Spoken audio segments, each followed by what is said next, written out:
बिस्मिल्लाहिर्रहमानिर्रहीम। अस्सलाम वालेकुम नाज़रीन, आप यूट्यूब चैनल देख रहे हैं। मैं इमरान खान हूँ। मेरी कई साथियों से बात हुई, वकला से बात हुई, तो उनका ये कहना है कि ऐसा लगता है कि सिस्टम या एस्टेब्लिशमेंट वो इस वक्त घबराहट का शिकार है और बुखलाहट का शिकार है। एक ऐसी फ्रस्ट्रेशन है जिसमें उन्हें समझ नहीं आ रही वो करें क्या, तो वो ताकत का अंधाधुंध इस्तेमाल कर रहे हैं।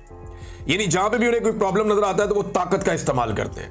26 नवंबर पे लोग एहतजाज करने आ रहे हैं, कोई बातचीत नहीं, मारो गोलियां, ताकत का इस्तेमाल करते हैं। इमरान खान को जेल में रखा हुआ है, कोई मुकदमा नहीं, कोई चक्कर नहीं, ताकत का इस्तेमाल कर रहे हैं। पाकिस्तान तहरीक इंसाफ की चादर और चारदीवारी का तकद्दुस पामाल, ताकत का इस्तेमाल हो रहा है। अलीमा खानम साहबा बाहर आके बात करती हैं, इमरान खान साहब का पैगाम पहुंचाती हैं, तो उनके दोनों बेटों को उठाकर अगवा कर लिया गया। एक के ऊपर अब मुकदमा डाल दिया गया, दूसरे का भी कुछ पता नहीं है, ताकत का इस्तेमाल कर रहे हैं। तो हर जगह पे पाकिस्तान तहरीक इंसाफ के खिलाफ हो या पाकिस्तान की आवाम के खिलाफ हो, पाकिस्तान की मिलिट्री एस्टेब्लिशमेंट सिर्फ ताकत का इस्तेमाल कर रही है। दिमाग ऐसा लगता है इनका काम करना बंद कर गया है। वैसे भी मोटी खोपड़ी है, इसमें बात जल्दी घुसती नहीं है। पाकिस्तान की हालत इन्होंने क्या कर दी है, अगर इनका दिमाग काम करता होता तो आज पाकिस्तान की ये हालत ना होती। बहरहाल ये एक फ्रस्ट्रेशन है, एक कमजोरी है जो अब साफ साफ दिखाई दे रही है कि कानून और आइन के दायरे से बाहर ये पाकिस्तान को डील कर रहे हैं, पाकिस्तान की मिलिट्री एस्टेब्लिशमेंट और दीगर इदारे। और याद रखिएगा कि अगर ये वक्त निकल गया ना, तो जो आप गलतियां कर रहे हैं इसके बाद आपके पास कोई बहाना भी नहीं बचेगा। और ये बात मेरी आप संभाल के रख लीजिएगा कि आपके पास वाकई कोई बहाना नहीं बचेगा, क्योंकि इमरान खान तो डट के खड़ा हुआ है, वो तो एक कदम पीछे हटने को तैयार नहीं है। इमरान खान के जो बदतरीन नकात थे, जो बात इमरान खान पे तनकीद करते थे, वो अब इमरान खान साहब की गवाहियां दे रहे हैं। मैं आपको एक गवाही सुनाता हूं। यहां मैंने वो अली अहमद कुर्द साहब को सुना, उन्होंने जो इमरान खान साहब के बारे में अल्फाज बोले वो मैं अभी आपको सुना देता हूं। लेकिन अंसार अब्बासी साहब ने, जर्नलिस्ट हैं, उन्होंने एक पैगाम पहुंचाया है। यानी अब हमारे कुछ सहाफी जो है ना वो पैगाम पहुंचाने का काम करते हैं। वो ये बताते हैं कि जनाब अब ये हो जाएगा, वो हो जाएगा, तो वो पैगाम रसानी का एक तरह से काम कर रहे हैं। पैगाम पहुंचाया कि जनाब इमरान खान साहब जेल से बाहर नहीं आएंगे, और उसकी वजह वो ये बताते हैं कि जो इस्लामाबाद हाई कोर्ट है वहां पर अपील नहीं लगेगी इमरान खान साहब की। अंदाजा करें आप, ये पाकिस्तान की जर्नलिज्म है। बजाय इसके कि ये कहा जाए कि कानून और आइन के मुताबिक अपील लगनी चाहिए, इंसाफ होना चाहिए, बल्कि ये कहा जा रहा है कि जनाब मुझे लगता है कि अपील नहीं लगेगी इमरान खान साहब की, क्योंकि और भी बहुत सारी अपीलें पेंडिंग है। तो भाई पेंडिंग तो बेशुमार हैं, लेकिन जो अहम कौमी मामला होते हैं या जो अहम मामला होते हैं उनकी अपीलें तो फौरी तौर पे लगती हैं और उनमें तो ताखीर हो नहीं सकती। लिहाजा इमरान खान साहब के मामले में पूरा पाकिस्तान सूली पर टंगा हुआ है, हर चीज एक जगह पे अटकी हुई है, हालात आपके सामने हैं, और अपील नहीं लगेगी सिर्फ इसलिए कि इस्लामाबाद हाई कोर्ट के अंदर अपनी मर्जी का जज ला के पाकिस्तान की एस्टेब्लिशमेंट ने बिठा दिया है। ये है नाजरीन अब तक की सूरत हाल। ये अब आप सुने जरा अली अहमद कुर्द साहब इमरान खान साहब के बारे में क्या कह रहे हैं। ये इमरान खान साहब पे सख्त तनकीद करते रहे हैं, लेकिन इस वक्त वही इमरान खान एस्टेब्लिशमेंट के सामने ऐसे डट कर खड़ा है कि कोई और लीडर खड़ा नहीं हो पाया। ये सुने अली अहमद कुर्द साहब जो बड़ी तनकीद करते रहे हैं, वो अब क्या कह रहे हैं।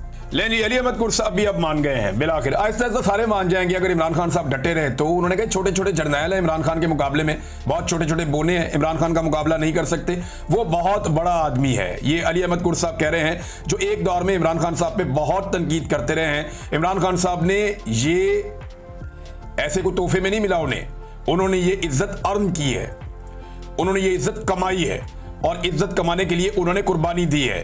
ये किसी ने प्लेट में रख के उनको इज्जत नहीं दी नवाज शरीफ की तरह कि वो पैसा खर्च करते हैं, अपने लोगों को लेकर आते हैं, उनके जरिए से बयानियां बनाते हैं, बयानियां लॉन्च किया जाता है, फिर डील कर लेते हैं। वो उस तरह नहीं है।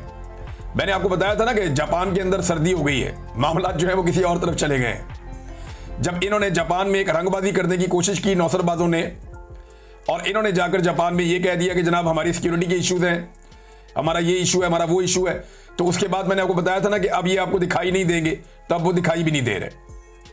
यानी काफी देर हो गई है, जापान से कोई खबर नहीं आ रही कि टिकटॉकर्स वहां पे क्या कर रहे हैं, टिकटॉकर्स ने कौन सा कारनामा किया है। यानी एक दो चीजें मुझे वहां पे मेरे दोस्त हैं उन्होंने बताई। उन्होंने कहा एक तो आप गौर करें खान साहब कि कोई एक भी औरत, यहां जापान में बहुत सारी खवातीन रहती हैं पाकिस्तानी ओवरसीज, एक भी औरत इनको मिलने के लिए नहीं आई। वो ये कहते हैं कि लोग अपनी खवातीन को लाए नहीं इनसे मिलवाने के लिए, हालांकि ये खवातीन का वफद आया हुआ है, और जो लोग आए जो इनके ओहदेदारान है वो भी अपने घर की खवातीन को नहीं लेकर आए, सिर्फ वो जो बेचारे सरकारी मुलाजमीन है, उनके अमले के फैमिली है तो कोई है। 12 लोगों ने इनको रिजेक्ट किया है जापान के अंदर, और बदतरीन तरीके से इनको जापान में लोगों ने रिजेक्ट किया है। फिर इनकी हरकतें आप चेक करें, क्योंकि पाकिस्तान में ये ऐसे ही करते ना, जाके दस्ते शफकत रख दिया फलाने के हाथ पे, ये कर दिया वो कर दिया। हालांकि गरीब आदमी का पैसा है जिसको नचोड़ के ये अमीर बने हुए हैं। गरीबों के पैसों में इन्होंने बैरून मुल्क जायदादें बना ली हैं। गरीब मुल्क के अमीर तरीन हुक्मरान है ये।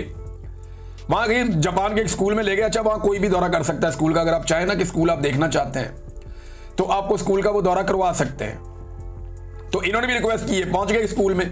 वहां जाके उधर अलाउड नहीं है कि आप बच्चे को टच करें। आप किसी बच्चे को वहां पे टच नहीं कर सकते, हाथ नहीं लगा सकते। तो इनकी आप पता नहीं क्या ज़हनी मरीज लोग हैं, वहां जाके बच्चों के सर पकड़ रही, उनको टच कर रही, और वो बच्चे ने जिसको टच किया उसने मुड़ के भी नहीं देखा। अच्छा, जापानी मुझे अब पता चला कि वो कौम इतनी समझदार है कि वो छोटे बच्चे भी नौसरबाजों को पहचान जाते हैं। उनके बच्चों ने भी इनको मुंह नहीं लगाया, वो बड़ों ने तो नहीं लगाया, चलिए उनके वजीर आजम नहीं मिले, उनका जो उनके हेड ऑफ द स्टेट्स हैं वो उनके नहीं मिले, कोई बड़े अहम वुज़रा उनको नहीं मिले, हुकूमत ने इनको बिल्कुल घास नहीं डाली, इनको मुंह नहीं लगाया। चलिए ये तो मानने वाली बात है कि जापानियों ने, जो समझदार बड़े पढ़े लिखे जापानी हैं, उन्होंने इनको मुंह नहीं लगाया, ये तो बात समझ आती है। लेकिन बच्चों ने भी मुंह नहीं लगाया। इसीलिए जापान आज दुनिया के नंबर 1 मुल्कों के अंदर खड़ा है और वो इतनी तरक्की कर गया है कि उनके बच्चों को भी ये बात समझ आ गई है कि नौसरबाज कौन है और अवामी लीडर कौन है। हद होगी वैसे। ये इनकी नादरीन इस वक्त सूरत हाल है। और पाकिस्तान में इन्होंने ये कर छोड़ा है कि 54 साल के बाद यूटिलिटी स्टोर्स बिल आकर खत्म कर दिए, काबीना ने इसकी मंजूरी दे दी है और 27वीं आईनी तरमीम के जरिए से सूबों के हुकूक पे डाका डालने की तैयारी मुकम्मल हो चुकी है। मैं आपको फिर बता रहा हूं कि 27वीं आईनी तरमीम लाने के जरिए सूबों के जो हुकूक हैं उन पे डाका डालने की पूरी तैयारी हो गई है। सूबों का हिस्सा कम किया जाएगा NFC अवार्ड में, और दीगर कुछ चीजें हैं 27वीं आईनी तरमीम में, उनमें गेम डाली जा रही है और लगातार तैयार करवाया जा रहा है। और मजे की बात यह है, ना नवाज शरीफ को पता है, ना जरदारी को पता है, ना शहबाज शरीफ को पता है, और ना ही किसी और पॉलिटिकल पार्टी को पता है जो इस वक्त इक्तदार का हिस्सा है। ये कहीं और बन रही है तरमीम। जब बन जाएगी तो इन्हें बता दिया जाएगा कि जनाब ये तरमीम आ गई है। फिर बिलावल कहेगा जी ब्रूट मेजॉरिटी, डंडे वाली जमहूरियत। फिर बिलावल इस तरह के नारे लगाएगा जोर जबरदस्ती करके, एक और ऐसी तरमीम जो सूबाई खुद मुख्तारी को खत्म कर देगी, एक और ऐसी तरमीम जो सिंध के हारियों से पानी छीन लेगी।